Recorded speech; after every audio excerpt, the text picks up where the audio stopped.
ট্রেনের মধ্যেই চলল গুলি। সোমবার রাতে ঘটনাটি ঘটেছে দিল্লিগামী ডাউন নর্থ ইস্ট এক্সপ্রেসে। প্রাথমিকভাবে জানা গিয়েছে ট্রেনের জেনারেল বগিতে দুই যাত্রী বচসায় জড়িয়ে পড়েছিল। সেই বচসা থেকেই গুলি চালানোর ঘটনাটি ঘটে বলে জানা যাচ্ছে। ঘটনায় গুলিবিদ্ধ হয়ে একজনের মৃত্যু হয়েছে। মৃতের নাম পরিচয় এখনো জানা যায়নি।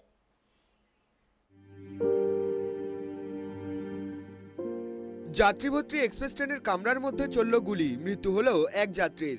এনজিপি স্টেশনে ঢোকার মুখে আনন্দবিহার থেকে অসমের কামাখ্যাগামী আনন্দবিহার এক্সপ্রেসে এদিন রাতেই ঘটনাটি ঘটে।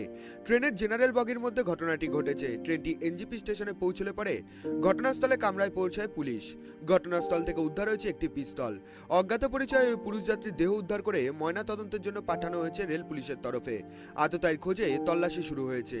কামাখ্যা থেকে আনন্দবিহারের দিকে যাচ্ছিল ট্রেনটি। নিউ জলপাইগুড়ি স্টেশনের কাছে আউটারে যখন ট্রেনটি দাঁড়িয়েছিল সেই সময় এই গুলি চালানোর ঘটনাটি ঘটে বলে জানা যায়। রাত্রি 8:05 নাগাদ ট্রেনটি নিউ জলপাইগুড়ি স্টেশনে ঢোকে।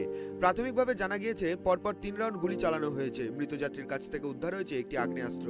সেক্ষেত্রে ওই যাত্রী আত্মঘাতী হয়েছে কিনা সে বিষয়টিও খতিয়ে দেখা হচ্ছে। তবে মৃত যাত্রীর নাম পরিচয় এখনো জানা যায়নি। প্রত্যক্ষদর্শীদের বয়ান অনুযায়ী এদিন down north east express NJP স্টেশনে ঢোকার আগে সিগন্যালে অপেক্ষা করছিল। তখনই ট্রেনের জেনারেল কামরা থেকে পরপর 3 রাউন্ড গুলির শব্দ শোনা যায়। পরপর গুলির শব্দে আতঙ্কিত হয়ে পড়েন যাত্রীরা। ট্রেনটি স্টেশনের 3 নম্বর প্ল্যাটফর্মে পৌঁছতেই দ্রুতই কামরায় পৌঁছান রেল পুলিশ এবং আরপিএফ এর আধিকারিকরা। প্রত্যক্ষদর্শীদের থেকে ঘটনাক্রম শুনে তদন্ত শুরু করে পুলিশ। ঘটনার জেরে দীর্ঘক্ষণ ট্রেনটি এনজিপি স্টেশনে আটকে থাকে। ট্রেনের ভেতরে এবং স্টেশন চত্বরেও তল্লাশি চালানো হয়। রেল পুলিশের এসপি সেলভা মুরগান বলেন, ঘটনাটি তদন্ত করে দেখা হচ্ছে। কেউ জড়িত রয়েছে কিনা তাও খতিয়ে দেখা হচ্ছে। মৃত ব্যক্তির নাম পরিচয় জানার চেষ্টা চলছে। যাত্রী সুনীল কুমার বলেন, পাশের কামরা থেকে আচমকা 3 রাউন্ড গুলির শব্দ আসে। পরে গিয়ে দেখি একজন রক্তাক্ত অবস্থায় পড়ে রয়েছে। थोड़ा स्टेशन से पहले दो तीन गोलियों की आवाज आई थी। अच्छा। फिर ट्रेन उसके बाद रुकी थी और यहाँ पे आके देखा तो ये डेड हुआ था, पता था खून खून था। अच्छा, कौन मारा कि नहीं मारा आपको लोगों को मालूम है? नहीं, हम तो इसमें थे ना, अगले डब्बे में हुआ था, वो पता नहीं चला है। तो कितना गोली का आवाज सुने आप?